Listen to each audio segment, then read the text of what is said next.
Hi Mustangs, it's Cameron. And Fab. And we're your anchors for this month. First, let's go to Danny with Arab American Month. Hey Mustangs, it's Danny, your Mustang Report Director. And it's Benin, your Mustang reporter. And it is Arab American Heritage Month, so we're going to talk a little bit about that. Benin, start us off. Who are Arabs? So there's a couple different countries that Arabs can come from, and we'll name some of them right now. I'm Palestinian, so Palestine is one. And I'm Iraqi, so Iraq is two. Syrians, Lebanese, and people from the United Arab Emirates are another one. And Saudi, Kuwait are others. And then Jordan, Yemen, and Egypt, and then also Qatar and Oman. So those are who are considered Arabs, people who come from those countries. Now we're going to talk a little bit about the language. There's a couple ways to say words in Arabic, and it kind of depends on the context for the words that you use. So for example, a way to say hello is Marhaba. or, Assalamu alaikum. and in response, you would say ahlan or wa alaykum assalam. That's mostly how you say hello. For goodbye, it's more of a Ba'salama. ma'asalama, which means peace be with you. Assalamu alaikum means peace be upon you. Wa alaykum assalam means peace be upon you too. So there's different responses here.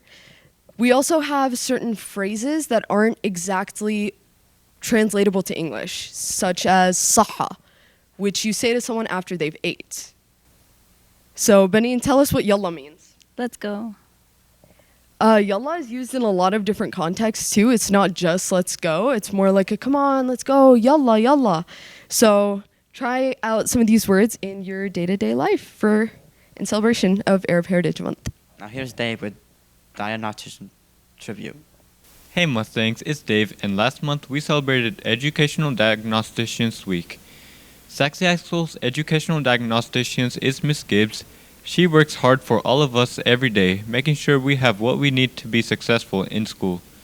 Garland ISD and Sachse High School recognized and thanked all the school's diagnosticians for their support and dedication during Educational Diagnosticians Week. Our diagnosticians work closely with our students to make sure all students are getting high-quality, individualized instructions. Sachse High School appreciates the effort and services of our diagnosticians. Thank you, Ms. Gibbs. Next here's Richard with Word of the Week. Welcome back to Word of the Week. This week's word is maudlin, which is an adjective defined as self-pityingly or tearfully sentimental, often through drunkenness. Here's a word used in a sentence. The drink made her maudlin. Anyways, that's it for Word of the Week. Bye. It's getting a little warm in here, don't you think? Yes. Well, good thing we're going to Dan with the weather. Hey Mustangs, it's Dan here. If you're ready for this weekend, here come me and your fun fact about weather. On Saturday, how it'll be 77, low of 51. On Sunday, how it'll be 74, low of 52. Monday, how it'll be 80, low of 57. Tuesday, how it'll be 79, low of 62. Wednesday, how it'll be 81, low of 66. Thursday, how it'll be 82, low of 65. And on Friday, how it'll be 78, low of 58. Now it's time for your fun fact about weather. This week's fun fact about weather is about hail and how it forms. Hail forms when a thunderstorm updrafts lifts a water droplet above the freezing level in the atmosphere, causing hail to form. That's all for this week, Mustangs. See you next week for your weather and your fun fact about it. Did you know that the mitochondria is the powerhouse of the cell?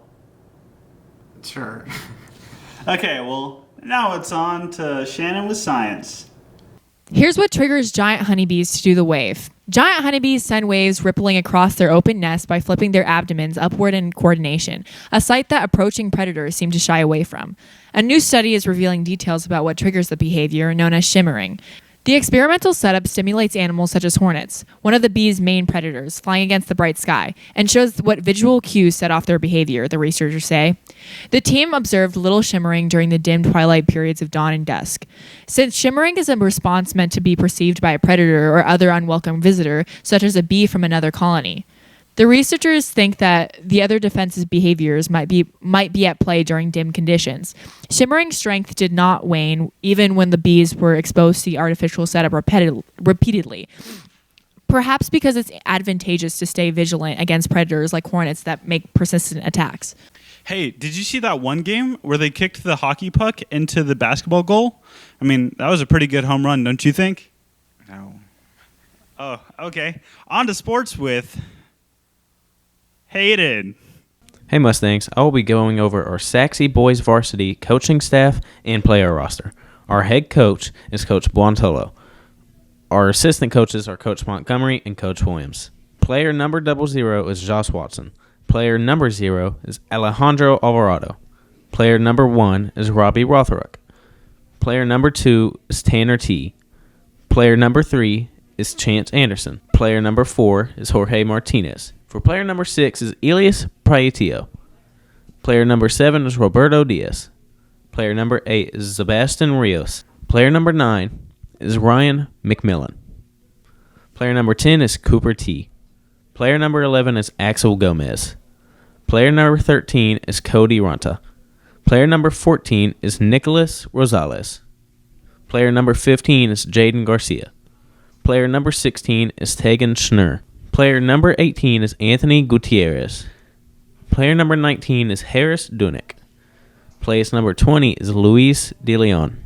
Player number 21 is Gael De Lira. Player number 22 is Mark Wilson. Player number 23 is Lucas Story. And player number 30 is Daniel Marino.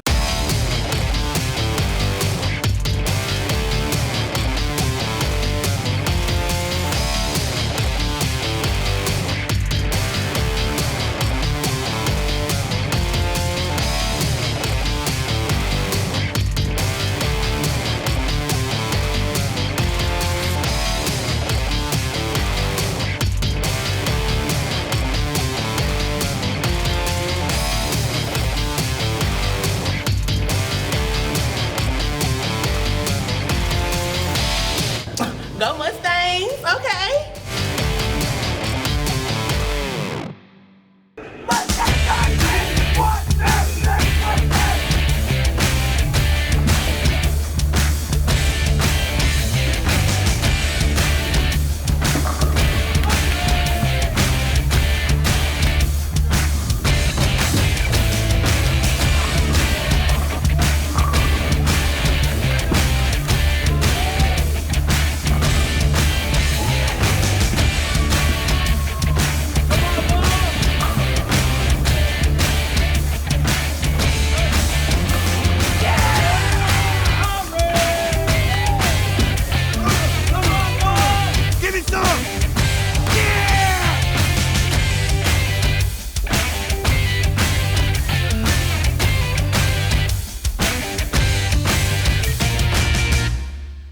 Man, I really hate old words. What about you? I don't really care about old words. I just want to learn something new. Well, then it's a good thing we're on to old and new words with Sebastian and Josh. And here are 8 fancy words for everyday things. First, penultimate means second to last. Penultimate is a way to denote the second to last item in a sequence or series, as in the penultimate installment of the movie franchise was released this week. Fittingly, the adjective comes from the Latin roots pain, or pain, for almost, and ultimus meaning last. Cogitate, to think deeply. To simply think about something sounds pedestrian. Why not cogitate? It comes from the Latin term cogitare, meaning to think. Pluvial, which means rarity. For centuries, authors and artists have romanticized the rainy day. But a pluvial day? Now that sounds alluring. Pluvial is an adjective that is a direct synonym for rainy. It comes from the Latin word pluvius, whose variations pluvial and pluvius were used centuries ago in French and Middle English, respectively. Susurrus is a noun used to describe quiet sounds, such as the susurrus leaves in the fall. It comes from the earlier Latin word susurrus to describe humming, muttering, or whispering.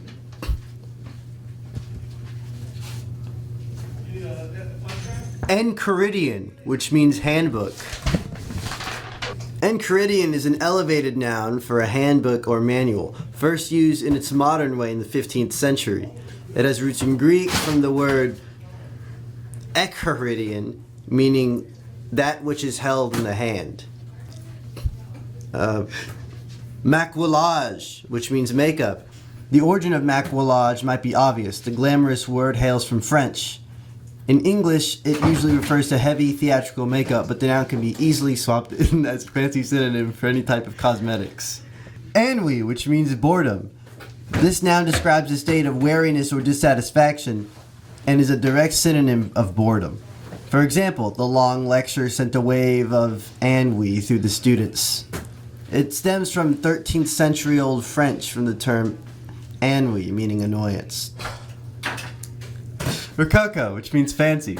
Rounding out the list is a fancy word for fancy. Typically used in the art world, rococo is a second broad definition meaning excessively ornate or intricate. Traditionally, Rococo refers to the 18th century art and architecture style characterized by fanciful and elaborate decoration. 5 nouns you didn't realize were also verbs. Number 1, moon. To moon is to like space out or to like, just kind of like, daydream and just sit there and, stare off into the distance. Another adjective is mooning, which is less flattering, and that just means to show your butt to somebody. Number 2 is magistrate, which comes from the Latin word magister, which means teacher. Magistrate in its English definition means to teach. So to magistrate in Old 17th English is to control or to have dominance over. Spider. To spider around is to like scuttle or crawl very fast. Like a spider. They kind of do that. To buttonhole. Buttonhole means to be trapped in a conversation that you do not want to be in and cannot escape. So, like, if I were to buttonhole somebody, that would mean that I am forcing them into a conversation that they want no part in. Rebecca, which you would think is just a normal name, but no, to Rebecca something means to destroy a gate or opening, like the Rebecca riots during the 1940s. Let's head over to Jocelyn with Ag Winners. Recently, we held the 79th annual GIST Livestock Show in Sale. We had some buckle winners from Sachse High School and many other Sachse High School FFA members who did well. Cassie McEntee won Champion Beef Showmanship, Champion Sheep Showmanship, Champion Hog Showmanship, Champion Master Showman, Champion Breeding Sheep, Reserve Champion Breeding Sheep, Champion Market Lamb, Premier Sheep Exhibitor, and Supreme Premier Exhibitor. Samara Lane won Reserve Champion Breeding Goat and Reserve Premier Goat Exhibitor. Maddie Littrell won Reserve Beef Showmanship. McKenna Bailey won Reserve Goat Showmanship. And Gabe Swallow won Champion Breeding Goat. Congratulations to all the winners. Man, I wish I knew about my past. Well, anyway, here's History with Riri. Welcome back to A Week in History, where I, Riri, tell you all about the various events that have occurred this week. On April 11th, 1968, a week after the assassination of Martin Luther King, the Civil Rights Act of 1968 was signed into law by President Lyndon B. Johnson. The law prohibited discrimination in housing, protected civil rights workers, and expanded the rights of Native Americans. On April 12th, 1981, the first space shuttle flight occurred with the launching of Columbia with astronauts John Young and Robert Crippen aboard. Columbia spent 54 hours in space, making 36 orbits. And that's it for A Week in History. See you next time. Now on to Elias with Squirm.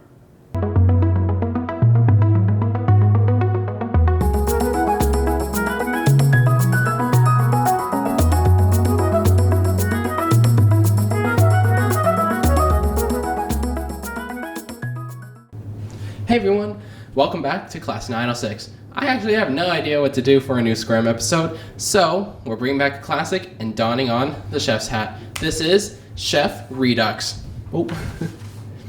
Now I actually learned a lot from the last time I was as a chef, courtesy to my new foods professor. Love you, Mrs. Vermillion. And one thing she taught me was how to measure stuff. Now, yes, I went over proportions last time, but even with 1 cup of flour, there are many ways to determine it.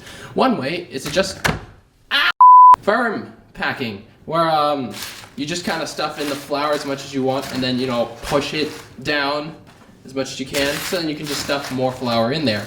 This works, but it leads to a more drier cookie. But if you're into that, then I guess you could do that. The second way to measure something is to just put all the flour inside the bowl, then ask for something flat and thin to kind of level it off. Normally we'd ask a girlfriend, but in cooking class we normally use this thing called a straight edge spatula. Now I don't have that and I'm maidenless, so instead we're going to use a lightsaber to level it off. This will usually give you a more fluffy and yummy cookie. If you found the last two ways to be a little bit weird, this third way might be more your style, where we just use a scale, we put our bowl on it, tar to 0, tare, and then you put in as much flour as the recipe asks for. I like grams, but you can also measure in ounces. But either way, once the measurement matches up, then you know you have exactly that much flour. Now that we have our flour, we can continue on with our little recipe. Just gonna add in the rest of the things, and then throw it into the oven, and out we get a beautiful batch of baked goods. That's it for this week's Squirm. Thank you so much for joining, and remember, more exotic careers are coming your way. Till then, square. Let's go to Dave with Athletic Trainers Salute. Hey Mustangs, it's Dave, and March is National Athletes Training Month. Mustang Report would like to say thank you for all your hard work keeping our athletes safe on and off the field. They work every sporting events and don't have an off season. Every season is their season, and we are lucky to have Coach Mike Kobe and Coach Smiley here at Sachse High School taking care of all the violence that may happen while participating in sports events. Thanks to all the students, trainers as well, for dedicating your time to keeping our athletes on the field. Hey Mustangs, it's Dave, and if you have a brother or sister that is younger than you who is ready to come to Sachse, make sure they know about our Freshman's Orientation. Come join us for this year's Freshman's Orientation on April 17th. You can learn what it means to be a Sachse Mustangs. You can come and meet many of our amazing teachers, coaches, administrators, sponsors, directors, and staff. From 5 to 6, we will have an early Dallas College app open lab from 6 to 6:30, intro to Sachse High School presentation from 5 to 7:30. You can see all the clubs and organization fair in the cafe, so come on out and meet the Mustangs and Freshmen's Orientation. I think we should start over. And now, I go and cry. I feel like this was the worst one.